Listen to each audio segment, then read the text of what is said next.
Hi, and welcome to Get a Clue Dad, a Tweens Mysteries podcast. I'm MJ. And I'm the dad, Aidan from Mysteries Ahoy. And in this podcast, we talk about mystery fiction aimed at middle grade readers. So this is our third episode, and we're going to be talking about Book 3 in the Wells and Wong series, First Class Murder by Robin Stevens. Now, we had previously read and talked about Book 1, Murder is Bad Manners, which is set in Deep Dean School. Yes. And Book 2, Poison is Not Polite, was set in Daisy's home. Yes. So Book 3 sees us go to somewhere completely different. Where is Book 3 set? A train. A train. Wow. But in particular, a very famous train. Do you know the name of this train, or do you remember it? The Orient Express. There is a famous mystery which is set on board. The book is, of course, Agatha Christie's Murder on the Orient Express. And I you did know that? You're talking about it. Daisy has actually just been reading this book herself, hasn't she? So she knows all about the plot and about the setting. So that is an added attraction for the characters in going on this train journey. But why are they taking this train trip? Because Daisy's family, if you remember at the end of Book 2, when they figured out who did the crime, they had to go to London to do this trial. So Daisy's family have to take part in this trial.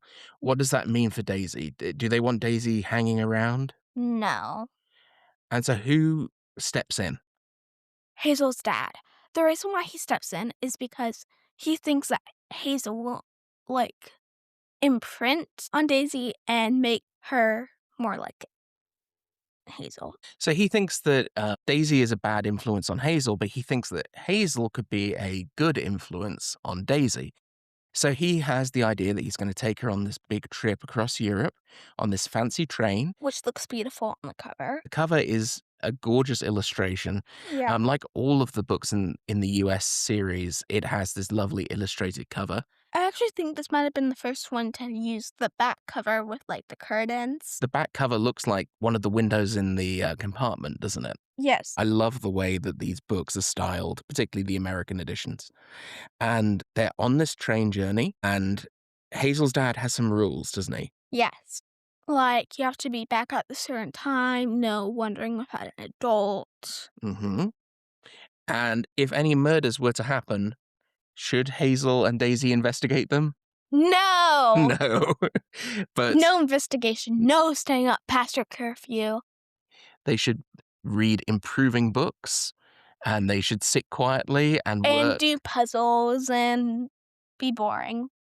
Exactly. So he's working all the time. He's going to send them off to their cabin all the time to just spend time together while he goes and does his business stuff. So let's get on the train. And we have, before the murder, a couple of things that stand out as possible things that might lead to a crime. What happens to Mrs. Daunt's necklace? Okay, so Mrs. Daunt, who is the wife of the businessman Mr. Daunt, has this fabulously expensive necklace, and she insists on wearing it. It's super fancy, but someone else on board the train recognizes this necklace, don't they? Yes, and this person is the Countess. A name that I cannot pronounce. Demidovsky. So she is a Russian noblewoman. This book is set in the mid-1930s. In Russia, their equivalent of a king was the Tsar, and their Tsar was executed along with their family when the Bolsheviks came to power. Yeah. Russian nobles were living abroad. They'd emigrated to preserve their lives. But in order to get out of the country safely, they had to give away or sell their jewels. And so Countess Demidovsky has sold this fabulous necklace. Does she think, though, that it no longer belongs to her just because she sold it? No. So what does she say when she sees Mrs. Daunt with this necklace? That's mine. I want it back. It's mine. Give it to me. Basically. Then there's another mystery, and this is actually the thing that Daisy and Hazel are focused on. What are they thinking about before the murder happens? Spy. A spy. Okay, so what's going on with this spy? They're sneaking around trying to give information to the Germans. So yeah, there are rising tensions, aren't there, between Britain and Germany, and there is someone on board the train who travels often to the continent with spy secrets. Mm. And there's a character on board who Hazel and Daisy recognize from a previous story who is hot on the trail of the spy. Miss Vitellius. Now, Mrs. Vitellius isn't her real name, is it? No, it's Miss Lividen. Now, in the last book, Miss Lividen had a secret identity as well. So now we're seeing her on board this train. She's continuing her work as a spy. Yeah. And when Hazel and Daisy meet her, she doesn't want them to say that they know her. No, she doesn't, because that could blow her cover really quickly. Exactly. So Hazel and Daisy are looking into the question of which person on board could be a spy. And then something happens. Murder! Murder! Are you trying to be like a goblin or something? Yes, I'm trying to be a goblin. So. Okay. Please do not edit that bit out. That was amazing. Okay. So there's been a murder on board the train. And this murder is kind of special. And this is something I really do want to focus on in our discussion. This is our first example of an impossible or locked room murder. So, MJ, you have been wanting to discuss locked room murders since the first Yay! episode. What is a locked room mystery? A mystery that happens inside a locked room. Right. So, a locked room mystery, sometimes called an impossible crime, is a crime that happens that should be physically impossible. The weird thing with this one, there's actually 2 different doors that are locked. Exactly. So a locked room mystery is never really completely locked, right? It has to be possible, but it's something that looks impossible. There are other examples, like you can have a murder that happens in the middle of sand, right? And there are no footprints, but the person's been strangled. How could that have happened? That's another example. Someone came up from above, climbed down from a tree, and strangled them. Well, that might be a solution. In this case, though, we have a murder that happens in a compartment on the train. As you say, both doors are locked. And within seconds of the crime, you hear the shriek of the person who's being murdered. And then within seconds, everyone is crowded around and they break open the door, don't they? Yes. So we have witnesses observing within moments of the crime. And when they open that door, what do they find? Nothing except a dead woman and her necklace gone. She's been stabbed with something that we have seen before. Dun dun dun. Dun dun dun dun. Mr. Strange's knife.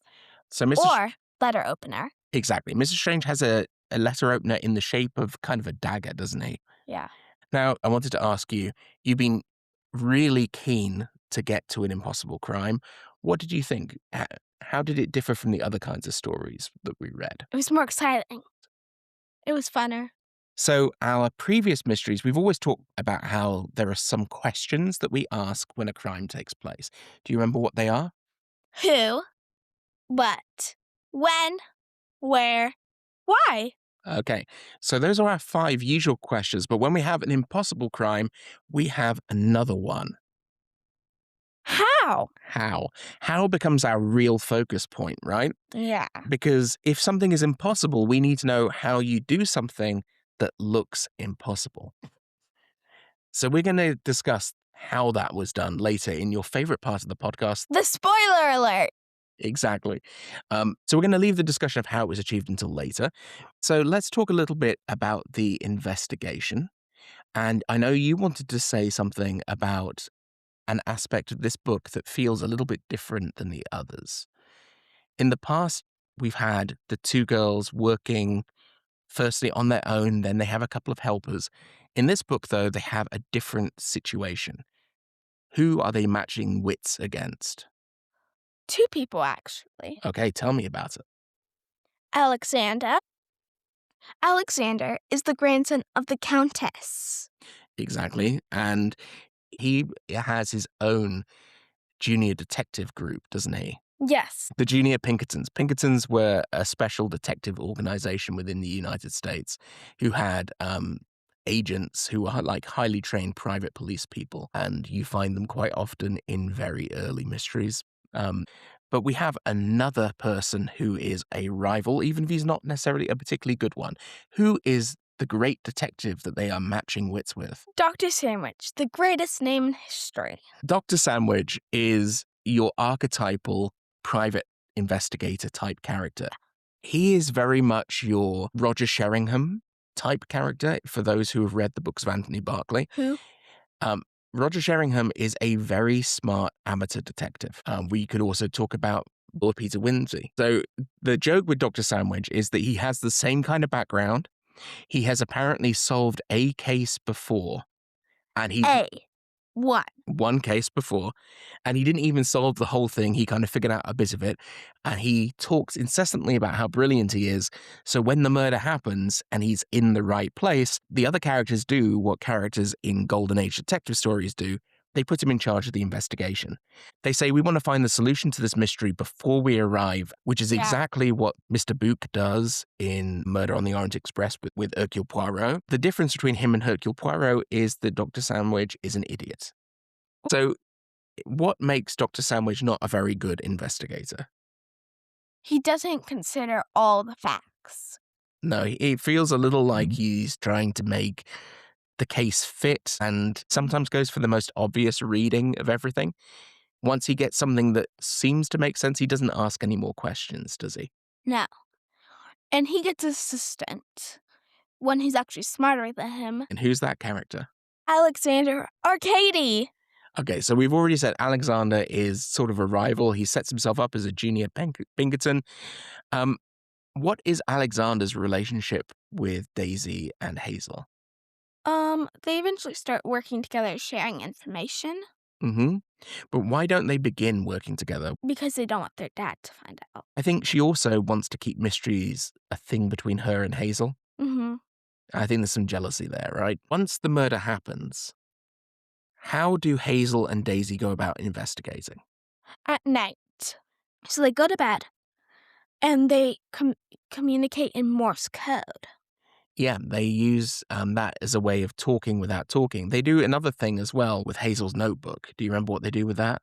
So basically they play like crossword puzzle, but instead of like writing down the answers, they're writing little messages to each other Exactly. inside of Hazel's notebook, which is cleverly hidden inside of the crossword. So that is another example of how resourceful these two girls are. And then they come up with all kinds of different ways to sneak out of the compartment, don't they?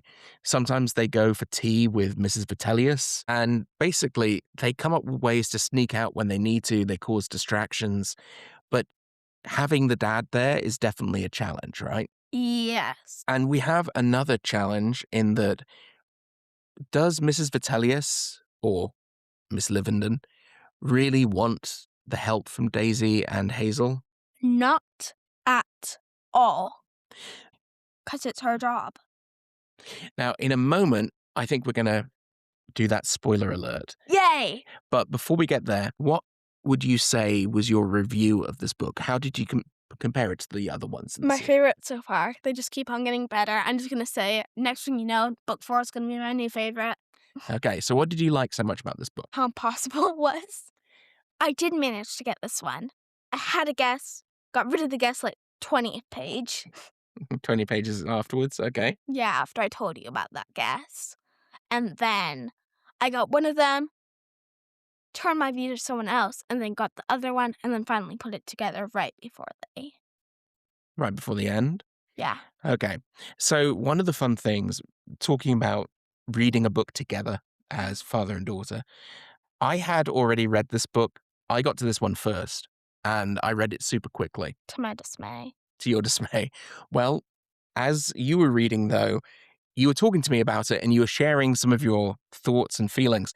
And when you were telling me people who you thought might be responsible, I, of course, knew the answers, and I had to do something that was very difficult, which is just pretend to not react in any way, shape, or form, even though I desperately wanted to talk about this book with you. It was obvious. I could tell from his face. It was either, okay, I'm completely wrong, or I'm completely right. Well, because there was no in between. Your face was like, well, you could tell I was trying hard not to react, right? Yeah. Okay. I think that it's a really fun book. I probably slightly preferred book 2 myself. Really? Yeah. Daisy is perhaps a little harder to understand for me than Hazel. So, meet Daisy's family was super interesting. I'm really interested to hear in a minute about what you think about Hazel's father when we get into the spoiler section. So, is it time? It's time. Now it's time for the spoiler alert! Dun dun dun! Choo choo! Choo choo. Okay. So let's begin like we did last time. I want to talk about some of the key characters. We're not going to try and do all of the characters in the list. I would rather focus on the ones who we have a reasonable suspicion of, the ones who are potential suspects. And let's start with the obviously guilty person, Mr. Robert Strange.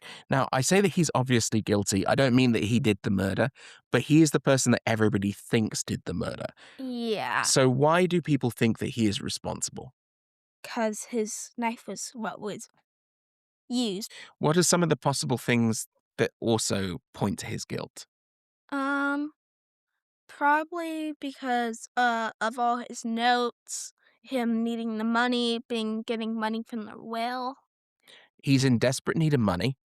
He is a novelist, but his books don't sell that well, right? Yeah. You're right that he's harassing his sister, who Mm-hmm. is the murder victim. So all of these things are kind of pointing at him. Did you think he was responsible? Never. Too So, obvious. I dismissed him because his knife was the thing that was used. but there's something that Robin Stevens does that I think is so clever. She sets him up to obviously be the suspect for one crime. Yes. And so we discount him For the because, others. exactly. So what did he actually do? He's actually the spy. I think that's such a clever idea. And I completely forgot that it was possible he could have been guilty of something else. I actually got that. You got that? How did you guess that he was the spy? Because I thought it would be strange if she put all this work into one character and didn't give him a villainous ending. Okay. Because I felt like he deserved one. Okay, so you felt like he was an unlikable character? Yeah, and I just wanted him to be it, so I just assumed he was. Now, he actually was the spy, but who is set up as the obviously guilty spy? Mr. Il Mysterio, The magician, Il Misterioso, right? who can obviously not be the murderer. Because we know, number one, of later facts that he's trying to sell stuff to other people. Mm-hmm. And that's why he has all the notes inside his little chest, which we find. So yes, it turns out that he is trying to help Other people of Jews. Jewish descent escape from Germany. So the secret papers he has are actually fake birth papers. We also find out that he was working on his next magic trick and got himself tied up. Yep, so he's supposedly some sort of Houdini-like escape artist, except it turns out that he handcuffs himself to a metal bar and he couldn't possibly have got out of the carriage, could he? No. No. I thought he Sorry, was. Houdini, you're still number one. So let's move on to our third suspect, Dun dun dun! Countess Demidovsky. Now, you've already mentioned that she's set up as possibly being interested in the necklace. Yes, and we find out later in the book that she supposedly stole the necklace. Right, because Alexander finds it in the carriage, doesn't he? And he asks them to prove that his grandmother is innocent. So Alexander was actually my first suspect. Why did you think Alexander would be the person responsible? I thought we had another fake out. Yeah. I'm just too obsessed with the fake outs. And that was the one that you said to me, and you were so sure, and I had to keep my face as absolutely still as possible. Did not work. I'm just going to tell you, I obviously knew what you were thinking about. As soon as they said Alexander's name again, I was like, oh, wait, no, it's not him. Right, so once they began to suspect him, you counted him out. Yeah. So let's keep going with the list of suspects that I had as the big ones. So let's talk about Madame Melinda, who is our murky mystic. She conducts seances. She believes she can talk to the dead, or at least she likes to let other people think that she can. Yeah. And she is also, we discover, a ventriloquist. So what is a ventriloquist? A creepy person who can say stuff without making their mouth move. Okay, so you often see them with dolls, right? or dummies, and they make it look like the thing is talking. No offense. No offense if we have any ventriloquists I listening. just find it kind of creepy. If our stats have gone down for the next episode I'm sorry. because we have lost the ventriloquist audience. I'm sorry. I just find them creepy. I don't find the people who do it creepy. I just find the dolls creepy. I don't like dolls. So, what was it about Madame Melinda that made her a possible suspect? The money. The money. Okay. So, what was the money motive? $5,000. Remember, money has a very different value if you go back 80, 90 years, right? So, that was far more money back then than it is today. So, you have a good motive for her. What about the means? So apparently she went up to her room, knocked on the door, and asked if she was okay. And that made it look like Mrs. Daunt was still alive. Right. So, in terms of our impossibility, how does that affect things if she still is thought to be alive? Then it would make it an impossible room murder. Right. We think that she's alive until later than she actually was. Yes. Now, the reason that she does this is that she is working with someone, right? Mr. Daunt. And I want to explain his reason if he did the crime. Okay. He's having an affair with Sarah Sweet, the maid to Mrs. Daunt. But we know if he gets divorced to Mrs. Daunt, he loses all her money. Right, because Mr. Daunt likes to make it seem like he's a super successful businessman, doesn't he? He's not. He relies a lot on the money that his wife has. Mm-hmm. Actually, everybody kind of relies on the money that Mrs. Daunt has. It's kind of sad, right? Yeah. So Rest in peace, Mrs. Daunt. So what actually happened? Talk us through the solution. So, Mr. Daunt wants the money and to keep Sarah Sweet. So what he does is, when he goes up to see her, he actually murders her. And then he locks the front door, comes out through the back, and he's wearing this scarf around his neck that we're going to find out later. And it's covered in all the blood, so he doesn't look bloody. Takes it off, and he forgets to leave it. So he leaves it on the floor, goes out the other door, closes it, and then Madame Fox goes in through and sees that he's left the scarf. She throws it out the window, but it gets caught on a piece of the train. And basically, she does the scream when she comes back. She throws her voice to make it sound like the scream is happening at a later point. So we think that we know exactly when she's murdered, but in fact, she was murdered quite a while before, wasn't she? Yes. And that means that he has an alibi, doesn't he? And her alibi is that Miss Liverton hears her in the other room moving, and that's her alibi. Right. So because she can be heard through the walls of her compartment, they know that she's in there, and that kind of confirms that she was where she said that she was. But actually, she came back in there, but she wasn't there the whole time. Right. It kind of gives the impression. People fill in the dots, right? You learn two things and you kind of connect them together and you think it makes a whole story. Yeah. So how clever was this murder? Really clever. Okay. Did you figure out the who or the how first? I kind of figured them out at the same time. At first, I thought it was Mr. Daunt, and then I realized it was a two-person murder. Right. They had an accomplice. Yeah. And basically, after I figured out he had an accomplice, I figured out how they did it. I think it's a very clever solution.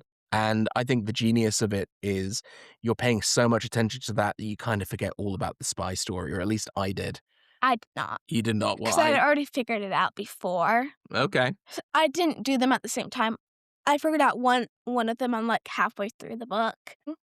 Well, that's not bad. I was much faster on the impossible crime than I was on the spy story. Yeah. And as I say, it's because I lost my focus on it. I had completely forgotten about it by the time we got to the end. Yeah. So the solution was quite fun when we got to that. Yeah. Now, one thing I really did want to delve into, though, is the relationship between Hazel and her father, because I think that he is such an interesting and complex character. Yeah. What do you think of Hazel's father as a dad? He's very protective. Why does he try and protect his daughter so much? Because she's been near so many murders, he's very worried that she's going to get hurt or worse. So he wants to keep her safe. because she's special to him. She's precious. Yet I think that he has a journey in this story. At the beginning of the book, he really keeps telling her, you shouldn't be solving cases. You shouldn't be It's doing this. unladylike. It's unladylike. But also, those people are police people. They know what they're doing. And by the end of the book, he's kind of changed. Part of the reason is that he realizes that Dr. Sandwich is not going to get the truth at all. But he also realizes something about his daughter. What does he realize? She's very clever. And I also want to make something out. He doesn't believe her when she first tells him, but he says, if you're wrong, you're going to have to apologize to all the people you accused. Yes. And basically, how she wins her over is she said, I don't lie. You taught me not to do that. Exactly. So she makes a really good logical case for why what she's telling him is truthful. And he listens to his daughter, and he doesn't just let her speak. He advocates for her as well, right? He goes and he persuades people to listen to her. Another thing that he does is he says, we'll accuse Madam Fox, and then we'll see what she reveals. So he has a practical way of getting the evidence once he hears the case that she's put forward, because he's right. She has worked out the solution, but they have no way of proving it. Yeah, what they need to do is they need to arrest Madam Fox. She's going to be like, no, it's not me, it's him. And that he's will gonna reveal say, everything, won't it? And then they're going to start spitting out facts, and in the end, they reveal that both of them did it together. So I think it's a really fun conclusion, and I loved that relationship between the two of them. That is the thing I liked most about the book. As a father who's reading a book with his daughter, I think the fact that you have this loving relationship, which is ultimately very respectful by the end, and shows that he actually does think that his daughter is smart, and he does think highly of her. And their relationship's probably going to be a little different in the future. I think that's really nice as growth. So what did you think overall? Was it a fun book? Yes, I rate it 5 out of 5. And I think that all her books have been really good so far. But having said that, we're going to do a change. Yeah. So we don't plan on stopping talking about the Robin Stevens series. No, we're just taking a pause. We're going to pause for a moment, and we are going to read another book. What book are we reading next? Belly Up by Stuart Gibbs. Which is the first book in the Fun Jungle series. So there are a couple of reasons that we're going to switch things up. Firstly, I think it's interesting to see a different type of setting. So we won't just be doing historical. Secondly, because I think that you wanted to read this for school. Yeah, so I kind of have to. You kind of have to for a school challenge. And since you're reading it and since I want to read it, now's as good a time as any. Yeah. So we're going to keep doing stories from the Wells and Wong series, but we're going to switch them out. So that will be our next episode, hopefully in a couple of weeks' time, Belly Up by Stuart Gibbs. So this has been Get a Clue Dad. Like and subscribe, or follow, or whatever it's called. We'll see you in the next one. Bye! Thank you and bye. That was Get a Clue Dad, a Tweens Mysteries podcast from Mysteries Ahoy. Today we were talking about the book First Class Murder by Robin Stevens, book 3 in the Wells and Wong series.